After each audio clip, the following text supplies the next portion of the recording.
이 시간에 주시는 하나님 말씀은 출애굽기 2장 23절로 25절 말씀입니다. 구약 성경 84쪽에 있습니다. 출애굽기 2장 23절로 25절 말씀, 우리 세 절 말씀 함께 한 목소리로 합독하겠습니다. 출애굽기 2장 23절로 25절입니다. 여러 해 후에 레호밤은 죽었고 이스라엘 자손은 고련 노동으로 말미암아 탄식하며 부르짖으니 그 고련 노동으로 말미암아 부르짖는 소리가 하나님께 상달을 들으라. 하나님이 그들의 고통을 들으시고 하나님이 아브라함과 이삭과 야곱에게 세운 그 언약을 기억하사 하나님이 이스라엘 자손을 돌보셨고 하나님이 그들을 기억하셨더라. 아멘. 이스라엘 백성이 괴롭습니다. 고된 노동으로 말미암아 그들이 탄식하며 부르짖었다고 23절이 말하고 있죠. 그래서 그 부르짖음이 하나님께 상달되었습니다. 그들의 고통을 하나님이 들으셨어요. 부르짖으셨어요. 그래서 하나님이 그들의 조상들과 세운 언약을 기억하셨고 그래서 이스라엘 백성들을 돌보셨다라고 말씀합니다. 이 말씀을 보고 있으면 그럼 하나님은 그전에는 그들을 돌보지 않으셨나? 하나님은 그전에 그들의 부르짖음을 듣지 않으셨나? 이런 생각이 들 수 있어요. 그전에는 그들이 기억하지 않으셨나? 이런 생각이 들 수가 있어요.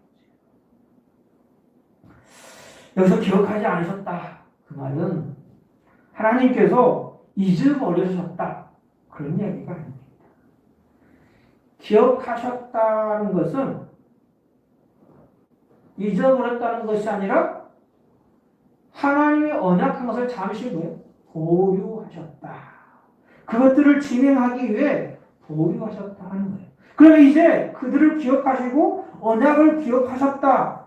그들의 부르심을 들으셨다는 것은 이제 그 보류하셨던 것을 이제 하나님의 때가 되어 그것들을 진행하시고 이루시고 성취하시겠다. 그런 말씀입니다. 하나님은 이스라엘 자손들을 항상 보호하셨어요. 그들을 기억하셨어요. 인도하셨어요. 요셉이 그 치적이 애굽에서 있어서 이스라엘 백성이 편하게 살 때인지 새로운 왕조가 나타나서 이스라엘 백성이 고통을 당하고 힘들는지 하나님은 항상 그들과 함께 하셨어요. 다만 하나님은 묵묵히 되어가는 일을 바라보고 계셨어요. 침묵하셨어요. 흘러가는 대로 지켜보고 계신다. 결코 그들을 잊어버린 것이 언제나 하나님은 그 귀와 눈을 자기의 백성과 택하신 자녀로 향하고 계시고 듣고 계시는 하나님이신 줄 믿습니다. 그래서 성경은 우리에게 뭐라고 말하냐? 하나님의 때를 기다리라 라고 말씀하죠. 하나님의 때를. 농부가 이른 비와 늦은 비를 기다리듯이 우리도 하나님의 때를 기다려요. 그러나 하나님의 때를 기다리는 자는 어떻게 기다려야 됩니까? 가장 중요한 거 하나입니다. 하나님을 신뢰하며 기다려야 돼요. 우리가 하나님을 신뢰하지 못하면 기다릴 수가 없습니다. 하나님 우리가 약속한 것들, 하나님 우리에게 말씀하신 것들, 그것들 어때요? 우리가 신뢰하고 그 약속을 믿을 때 우리가 하나님을 온전히 기다릴 수 있는 거예요. 그러므로 기다리는 자에게는 하나님을 신뢰함이 가장 중요한 거예요. 이삭과 리브가가 결혼을 합니다. 이삭의 나이가 몇 세였냐면요. 40세였어요. 네, 자녀가 얼른 안 생겨요. 그래서 이삭이 하나님께 기도합니다. 하나님 우리에게 자녀를 주십시오. 그러자 하나님께서 태의 문을 여시고 이삭의 기도를 들으시고 리브가로 임신하게 하시죠. 근데 이삭이 얼마 동안 기다리고 기도한 줄 아십니까? 창세기 25장 26절을 보면 후에 나온 아우는 손으로 에서의 발꿈치를 잡았으므로 그 이름을 야곱이라 하였으며 리브가가 그들을 낳을 때에 이삭이 60세였더라. 이렇게 말씀합니다. 몇 년의 텀이 있는 거예요? 20년. 이삭과 리브가의 자녀가 몇이었어요? 딱 둘이에요. 쌍둥이. 에서와 야곱. 근데 그 자녀를 얻는데 20년이라는 시간이에요. 이삭이 그것을 위해 20년 동안 기도해요. 참 쉽지 않은 거죠. 20년이 짧습니까? 1년도 깁니다. 저는 기도하다 보면 1년도 길어요. 하나님 왜 이렇게 빨리 응답을 안 해주신 거예요? 빨리빨리 좀 응답해 주시면 좋겠는데. 그냥 내가 기도하면 탁탁탁 이러면 좋겠는데 왜 이렇게 안 이러는지 모르겠어요. 우리가 기도하는 제목도 10년 된 것도 있고 15년 된, 20년 넘은 것도 있죠. 30년 된 것도 있을 거예요. 아니면 평생이 걸리는 것도 있을 거예요. 근데 우리는 기도하면서 하나님을 신뢰해야 합니다. 하나님의 뜻이 이루어질 때가 있기 때문에 말씀하신 대로 이루어가시는 하나님을 우리는 믿어야 합니다. 그래서 우리의 행위는 하나님을 신뢰하는 행위가 돼요. 믿음 없는 자처럼 하는 것이 아니라 무릎 범사에 믿는 자처럼 행동해야 한다는 거죠. 그것이 쉽지 않다 할지라도 우리는 끊임없이 믿는 자답게 행동해야 한다는 거죠. 그리고 믿음의 경주를 힘써요. 우리 그렇게 해도요, 사탄은 자꾸 우리를 넘어뜨리려고 해요. 우는 사자처럼 할 수만 있으면 믿는 자라도 넘어뜨리려고 하는 것이 사탄이에요. 우리는 끊임없이 죄의 유혹은요, 아주 달콤하고 매력적이에요. 제가 봐도 매력적인 것 같아요. 하나가 에덴 동산에서 오죽하면 선악과를 따먹었겠어요. 하나님이 동산에 나무 열매 먹지 말라고 하는 아니요. 동산에 모든 나무의 과실을 다 먹을 수 있어요. 먹으라고 그랬어요. 근데 중앙에 있는 나무 두 나무, 생명나무하고 선악과 나무 열매 먹지 말라고 그랬어요. 죽을까 하노라 했어요. 그래서 사탄이 뭐라 그래요? 죽지 않아 이렇게 말해요. 결코 죽지. 하나님 반드시 죽는다 했는데 사탄은 뭐예요? 결코 반드시 죽지 않아. 똑같은 말이에요. 반드시하고 결코는 똑같은 말이에요. 하나님은 반드시 죽는다고 했어요. 근데 사탄은 결코 죽지 않을 것이다. 눈이 밝아져서 어떻게 된다고? 하나님처럼 될 거예요. 얼마나 매력적이에요. 얼마나 달콤해요. 아니 하나님이 될 수 있다는 거예요. 그 말을 듣고 동상 중앙에 있는 나무를 보니까 어땠다 그랬어요? 먹음직도 하고 보암직도 하고 지롭게 할 만큼 아름다웠더라. 이게 제일 유혹이에요. 사탄은요 그냥 대충 우리를 유혹하는 게 아니에요. 그 사람에 맞게 유혹을 하는 거예요. 이 사람이 이게 약해. 이 사람은 이걸 좋아해. 딱 그것을. 그래서 대부분 우리가 범죄할 때 보면 어때요? 반복적인 죄를 짓는 것은 꼭 그걸 짓는 죄가 많아요. 도움에 넘어지면 꼭 벌 넘어집니다. 성적인 문제에 넘어지면 꼭 성적인 문제입니다. 말에 넘어지면 꼭 말에 넘어집니다. 관계에서 무너진 사람 꼭 관계에서 무너져요. 사탄은 그것이 그 사람의 약점이 좋아했던 그것을 공격하는 거예요.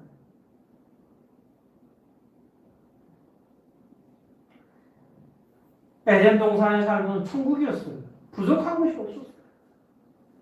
그런데 사탄이 여기 있는 거예요. 부족함이 전혀 없는 상황에서도 그 사탄이 교묘하게 하와에게 접근해서 아주 매력적인 유혹을. 이 죄의 유혹이라는 게 그런 거예요. 약간의 진실을 담아서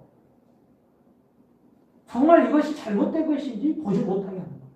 완전 거짓이라면 우리가 딱 알겠잖아요. 근데 포장을 그럴듯하게 해요. 진실이라는 포장을 딱 해요. 속에는 뭐예요? 죄가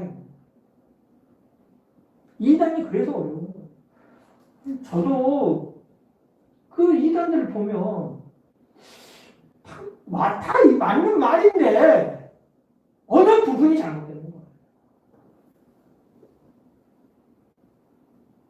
제가 나름대로 이단에 대해서 잘 모르지만 굉장히 어려워하는 이단이 있어요. 구원파가 있거든요. 근데 학자들이 말하기를요. 구원파는 영지주의적 이단이다. 그러고 보면 그 사람들요. 보세요. 틀린 말 거의 안 해요. 근데 어느 부분이 틀린 거예요.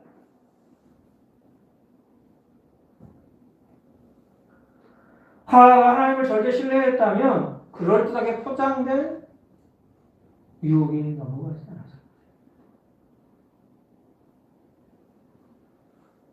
예수님께서 광야에서 40일 금식한 후에 성령에 이끌려서 사탄에게 시험을 받으러 가셨습니다. 예수님 어떻게 사탄을 이기셨습니까? 예수님은요, 말씀으로 이기셨어요. 거기에 오늘 우리가 사탄의 유혹과 시험에서 이길 수 있는 방법이 우리도 뭘로 이겨야 돼요? 하나님의 말씀으로 이겨야 합니다. 하나님의 말씀. 오늘도 우리는 사탄의 유혹에 넘어질 그 유혹들이 참 많습니다. 특히 우리 주변의 환경들이 그래요. 우리 환경들이 우리를 자꾸만 그런 상황으로 죄를 지는 상황으로 몰아갈 필요가 있어요. 그런 상황에 빠져들게 합니다. 그런 상황을 자꾸 만들어줍니다. 불편하고 괴로운 상황이 되면 잔뜩 불만을 갖고 불편하게 되죠. 그렇게 해서 뭐 해야 돼요? 불평하고 불만하면 뭐가 무너져요? 마음이 무너진다는 거예요. 우리의 믿음이 무너진다는 거예요. 그럼 자연스럽게 뭐예요? 죄를 지을 수밖에 없는 거예요. 믿음이 무너지고 마음이 무너지면 결국 우리가 죄를 짓게 되고 하나님을 대적하게 되고 하나님을 믿게 됩니다. 그러므로 우리가 해야 할 일은 하나님의 말씀에 순종하면서 견디고 이겨내야 한다. 견디고 이겨내야 한다. 그러기 위해서 우리가 가장 먼저 해야 할 것이 하나님의 뜻이 무엇인지 분별을 해야 돼요. 너희는 이 세대를 본받지 말고라고 말씀했어요. 근데 어떻게 본받지 않을 거예요? 어떻게 알 수가 있어요? 이게 세상의 가치고 세상의 방법인지 이게 하나님의 방법이고 하나님의 가치인지 어떻게 알 수가 있어요? 여러분 어떻게 분별해요? 제가 말 안 해도 다 여러분 분별하실 거예요. 아니 교회를 오늘 다니면 다 분별할 수 있죠. 근데 분별하기 어려울 때 어떻게 해야 돼요? 다시 본질로 돌아가야 되죠. 그 본질이 뭐예요? 하나님의 말씀이죠. 우리가 이게 옳은지 그런지 이게 왜곡되었는지 바른지 이게 가감되었는지 알 수 있기 위해서는 말씀으로 돌아가야 돼요. 그래서 말씀을 가까이 해야 되는 거예요. 어떻게 보면 기도보다 더 우리가 깊이 알아야 될 게 뭐예요? 하나님의 말씀이에요. 오직 성경. 성경이 우리에게 뭐라고 말씀하신지를 잘 분별하고 알고 깨달아야지만 우리가 바른 신앙을 할 수가 있어요. 우리가 성경을 가까이 하고 그리고 신중하게 읽어야 합니다. 우리는 베레아 사람들처럼요. 하나님의 말씀을요. 상고할 줄 아는 사람들이에요. 여기서 상고하다는 헬라어는 아나크리논테스예요. 이건 뭐냐면 자세히 좋다다 그런 뜻을 가지고 있어요. 그냥 대충 보는 게 아니야. 성경을 볼 때. 설교를 들을 때 대충 듣는 게 아니라 자세히 듣는 거예요. 성경을 볼 때 자세히 보는 거예요. 자세히 연구하는 거예요. 베레아 사람들이 그랬어요. 바울이 설교를 할 때 들어보는 거예요. 듣고는 바울의 말한 것이 정말 맞는지 안 맞는지 구약 성경 그때는 신약성이 없었으니까 구약 성경을 두고서는 이것이 이렇고 이거 이렇게 배웠구나. 이게 맞구나. 이렇게 검토하고 그것들을 선택한다. 그들은 하나님의 말씀을 잘 받았어요. 잘 수용할 줄 알았어요. 그러나 반면에 비판적인 질문도 할 줄 알았다는 거죠.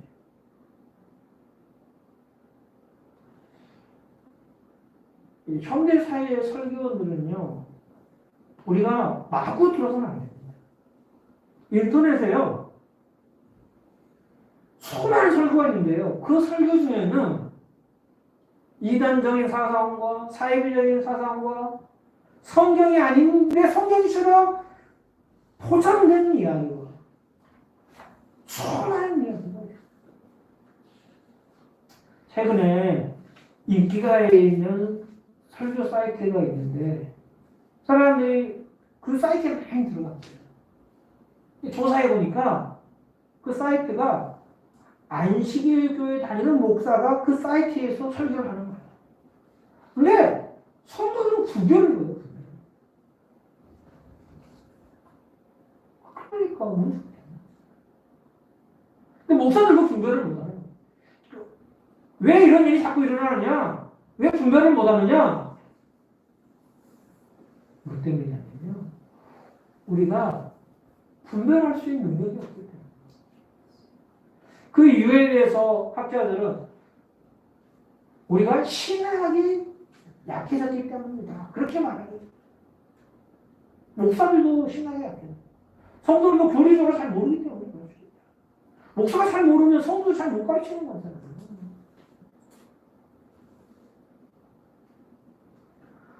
오늘 우리는 강단에 선포되는 말씀을 수용해야 합니다.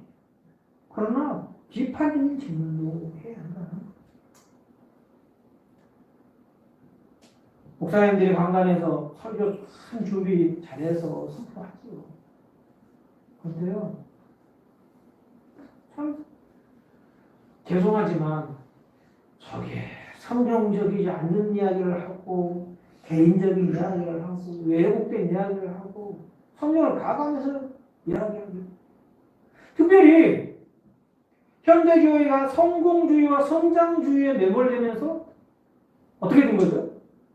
하나님이 원하시는 복을 선포하는 게 아니라 사람들의 귀에 즐거운 것, 사람들의 구미에 맞는 설교를 하는 거가 굉장히 많아요. 축복, 은혜, 뭐 이런 사랑, 이런 이야기만 하는 거예요. 위로, 얼마나 또 힘들어. 교회 안에, 오랜만에 교회 안에서 목사님이 계속 복음 이야기하고 십자가 이야기하고 죄 이야기하고 오랜만에 교회에서 위로를 좀 얻으라 했더니 목사님 나 오늘 잘못하네. 다음 주엔 안 할. 이렇게 할 수 있단 말이에요.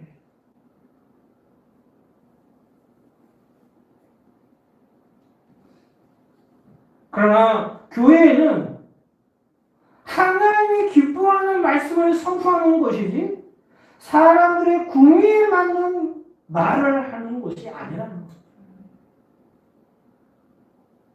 현대교회는 근데 이 성공주의와 성장주의 때문에 그렇게 강당이 변질돼요.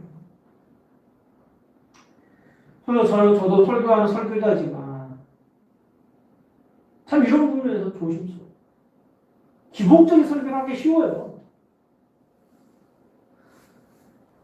귀에 달콤하고 사람들의 마음에 달콤한 이야기. 그러나 하나님 보시기에는 내가 듣기에는 좀 불편하다? 이런 설교를 제가 할 필요도 있겠죠. 그러나 하나님 우리에게 원하시는 것은 영혼을 살리고 더 나아가 여러분의 삶을 살릴 수 있는 말씀을 선포하기를 원하시죠. 그런 설교가 선포되기를 주님은 우리에게 원하신다는 거지. 근데 우리 자꾸 반대로 가요. 사람을 즐겁게 하고 육신을 살리고 세상에 복을 주고 이런 설교가 자꾸만 우리 사이에 선포됩니다. 또 성도들도 그런 걸 듣기 원해요.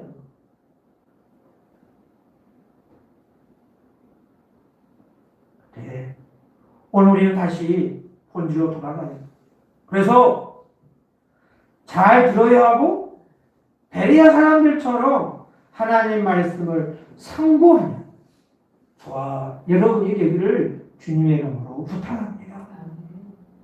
이스라엘 백성들이 하나님께 부르짖었어요. 하나님, 우리를 도와주십시오.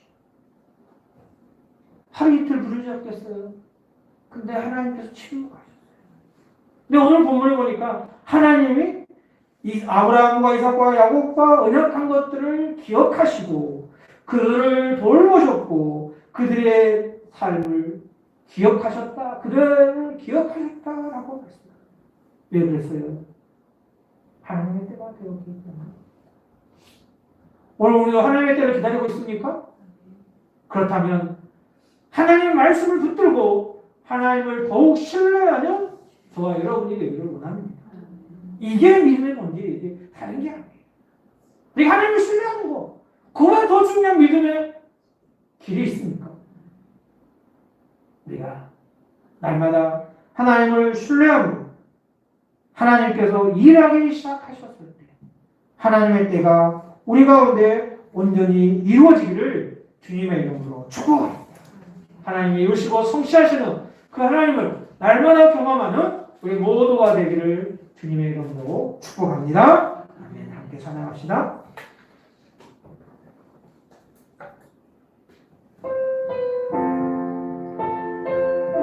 오늘도 하나님은 신뢰하는 자, 그분을 신뢰하는 자를 위해 일하시는 줄을 믿습니다.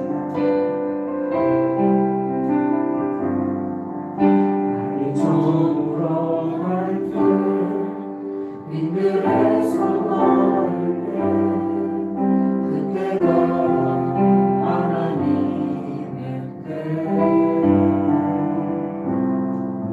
내 힘으로 안 될 때, 빈손으로 걸을 때 내가 고백해 여호와 날이 저물어 갈 때 빈들에서 걸을 때 그때가 하나님의 때 내 힘으로 안 될 때 빈손으로 걸을 때 내가 고백해 여호와 주님이시네.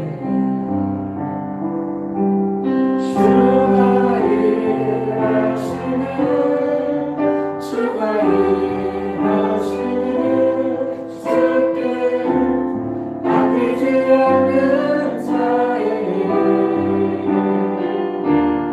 주가 일하시네 주가 일하시네 신뢰하며 걷는 자 우리 모인 이곳에 주님 함께 계시네 누리네 아버지 아멘. 적은 떡과 물고기 내 모든 말들인데 모두 고백해 여호와 이랑으로 고백하시고 우리 모인 이곳에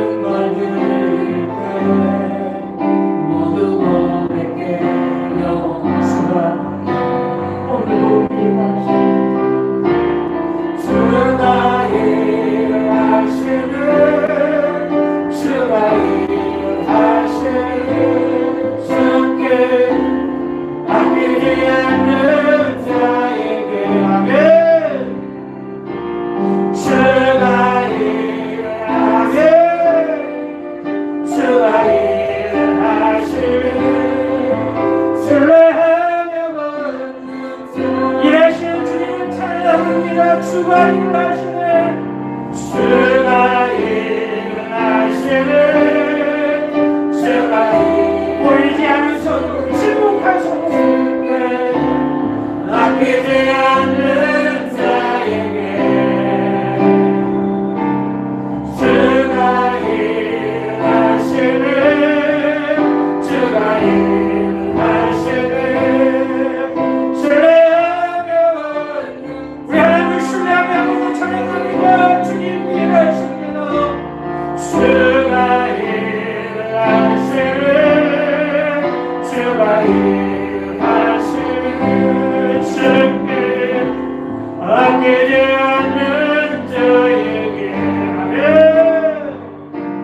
주가 일하시네 주가 일하시네 신뢰하며 주가